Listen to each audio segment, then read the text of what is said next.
Lalu dok, ini kan pemerintah sudah mengeluarkan kebijakan bagi pekerja untuk work from home atau bekerja dari rumah. Lalu juga sekolah-sekolah juga sudah di banyak tempat ini mulai dihentikan kegiatannya. Kegiatan-kegiatan di tempat umum dan tempat ramai juga dihimbau untuk tidak dilaksanakan. Apakah keputusan pemerintah ini sudah tepat untuk mencegah penyebaran virus COVID ini semakin meluas di Indonesia? Oke, saya akan kembali lagi ke konsep awal tadi bahwa hal paling indah dari virus itu adalah sekali lepas atau nggak sengaja lepas gitu, itu nggak akan ada satupun manusia di dunia yang bisa menghentikan. Jadi pada saat kita kemasukan COVID yang baru ketahuan bulan Maret gitu kan, meskipun menurut saya sebenarnya mungkin sebelum itu juga udah masuk gitu, cuman kita nggak sadar itu kan, gitu kan. Nah begitu udah masuk ke satu lokasi, maka itu akan tersebar ke semua wilayah. Tidak ada yang bisa menghentikan. Dan yang terjadi apa? Sebenarnya kita semua sudah kena kok. Coba kalau kita coba berpikir ulang sebelum diberitahukan bulan Maret. Apakah sebelum itu misalnya pas bulan Februari, apakah kita pernah merasakan tiba-tiba sakit, pilek, demam dan kemudian pernah kan? Karena saya mengalami hal yang sama. Pas pada saat saya pulang dari pasar, istri saya mengalami hal yang sama, anak saya mengalami hal yang sama. Hampir sebagian besar orang mengalami hal yang sama, tapi baru ketahuan kan bulan Maret. Nah pertanyaannya, kok kita bisa ngobrol-ngobrol di sini nggak ada yang mati? Terus apa yang terjadi? Yang terjadi adalah sistem keamanan, sistem imun tubuh kita berkembang. Kalau sudah yang kena, coba Mbak ingat-ingat deh, pernah kena bulan Februari toh? Iya, betul. Terus bulan Maret diumumkan. Iya. Sudah itu Mbak sakit lagi enggak? Enggak. Lah iya itu berarti sudah kebal toh?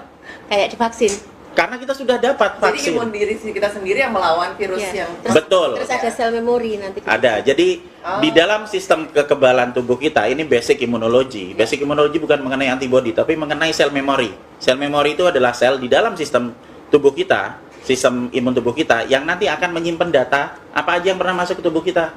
Misalnya Mbaknya pernah kena COVID bulan misalnya ya, atau jangan COVID lah, penyakit apa sih yang kira-kira gampang, flu aja lah ya kan. Kalau dibilang COVID ntar kan jadi paranoid soalnya. Hepatitis. Jadi misalnya udah pernah kena flu di bulan Februari misalnya. Nah, nanti kita akan sakit, itu normal selama sampai 7 hari. Kemudian di hari ke-7 antibodi kita keluar kan. Nah, di dalam 7 hari itu tubuh kita berusaha memasukkan data virus flu itu ke dalam sel memori. Nah, sesudah itu nanti di hari ke-7 antibodi keluar. Di hari ke-14 kita sudah kebal. Sudah sembuh total. Seperti 1, 2, 3 itu kan, pasiennya dia bisa sembuh total. Nah, sesudah itu kemudian pada saat kita jalan-jalan lagi keluar, karena sekarang kan virusnya nyebar kemana-mana kan? Iya. Kemudian kita kena lagi kan? Respon imun yang kedua itu tidak 7 hari.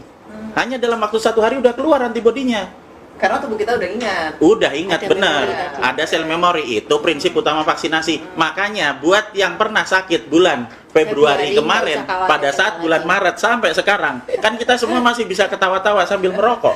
Makanya kita kemarin berani datang ke tempat suspek. Ya, itu sebabnya saya datang kemarin pada saat hari Minggu ke Depok, ke pusat lokasi outbreak. Saya akan datang ke situ untuk memaparkan diri saya, sekaligus untuk membuktikan bahwa kalau saya sudah pernah kena, maka saya datang ke situ dan saya akan kembali lagi dan saya dalam kondisi sehat karena saya sudah kebal sebelumnya. Ini ya dalam tanda kutip sebenarnya ya penelitian pribadi, tapi saya sering melakukan itu untuk banyak wilayah wabah virus, dan beberapa kali saya dengan sengaja memaparkan diri saya terhadap virus supaya saya bisa ngerti efeknya kayak gimana gitu, dan kita semua masih berbahagia dan bisa bincang-bincang sampai sekarang. Jadi kebijakan pemerintah untuk menghentikan sementara kegiatan-kegiatan di tempat umum seperti misalnya sekolah, mal, dan juga kegiatan-kegiatan di tempat ramai lainnya, ini menurut dokter sudah tepat atau belum? Kalau menurut saya sudah tepat, karena apa? Kan sekarang kita bayangkan, ini kan virus sudah nyebar. Berarti kenapa sih 14 hari? Karena di 14 hari kan sistem imun kita sudah berkembang, kita akan kebal.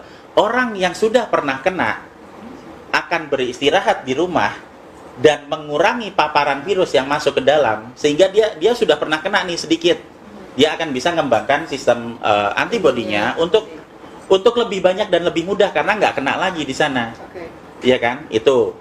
Sementara yang belum kena akan mengurangi risiko paparan toh? Betul. Bener. Nah, sementara yang sudah terlanjur sakit parah bisa di rumah supaya dia tidak nularin orang-orang yang ada di sekitarnya. Jadi kalau dibilang kita mau istilahnya kita menjaga diri di dalam rumah, ya kan, membatasi kegiatan sosial atau kegiatan berkumpul, menurut saya sudah tepat. Dan ini bukan lockdown, bukan, sama sekali bukan lockdown. Jadi orang-orang kan bilangnya heboh, wah ini ada lockdown seperti itu, seakan-akan seluruh kegiatan berhenti semuanya total. Lockdown itu ditutup katanya. Ya, jadi pemahamannya sebenarnya agak keliru ya dok ya. Istilah lockdown itu dengan penghentian sementara. Betul sekali, dan kita harus hati-hati dengan term ini ya, karena term atau istilah ini akan sangat mudah dimain-mainkan. Pembatasan dibilang lockdown, ya kan? Nanti semuanya akan bilang wah ini Indonesia di lockdown. Padahal itu artinya berbeda. Hanya karena masalah pengertiannya aja yang berbeda. Yang kita lakukan sekarang adalah membatasi kegiatan sosial, ya kan? Bahasa Inggrisnya social distance, itu kan? Social distance. Ya. Okay. Sementara kalau misalnya yang disebut lockdown itu adalah melakukan karantina terhadap satu wilayah, di mana di wilayah tersebut merupakan sumber penyakit dan sumber penyakit ini belum menyebar. Itu sebabnya Cina melakukan lockdown terhadap Wuhan. Di karantina seperti itu ya dok? Iya, supaya tidak nyebar ke Shanghai sama Hong Kong kan gitu. Okay. Dan memang tidak kesebar ke sana. Nah, sementara jadi lockdown hanya efektif bekerja jika kita tahu sumber lokasinya di mana. Epicentrumnya di mana? Tutup semuanya di situ, ya kan? Sembuhkan semua orang yang ada di situ. Dan dijaga supaya orang yang ada di situ tidak keluar-keluar nyebarin kemana-mana, kan gitu. Nah sekarang kita kembali ke Indonesia. Di mana kasus positif sekarang? Jakarta, Bandung, Semarang, Solo, udah nyebar kemana-mana. Nah apa yang mau di lockdown? Udah nyebar kemana-mana. Kita tidak bisa melakukan lockdown untuk kasus di mana penyakit sudah terlanjur menyebar. Yang bisa kita lakukan adalah kita berusaha untuk mengajari, mengedukasi setiap warga, setiap rakyat Indonesia yang ada supaya sadar bahwa jika mereka sakit apa yang harus dilakukan secara mandiri. Vitamin E, vitamin C itu murah, sabun ada banyak di mana-mana. Kita semua bisa meningkatkan kualitas kesehatan kita, plus kita akan bisa untuk membasmi virus yang ada di lapangan kalau kita kerjakan bareng-bareng. Karena kita nggak bisa menggantungkan sekian banyak rakyat hanya untuk beberapa rumah sakit yang malah akan tambah bikin chaos. Inti dari wabah ini sebenarnya kan ada di penyakitnya. Efek yang berlanjut, chaos, teror, panik yang ada di kepala, yang sebenarnya hal yang ditakutkan itu nggak pernah terjadi. Kita membayangkan kayak yang di video-video orang pada mati gelimpangan.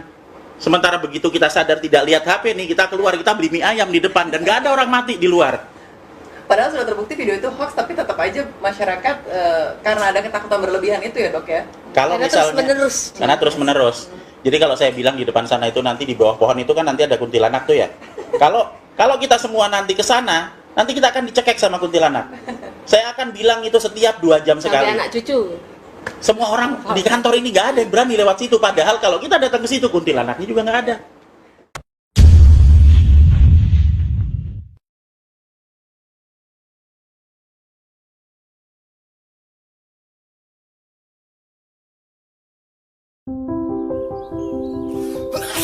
Tanpa disadari, virus dapat menyebar di sekitar kita melalui hal yang dilakukan sehari-hari.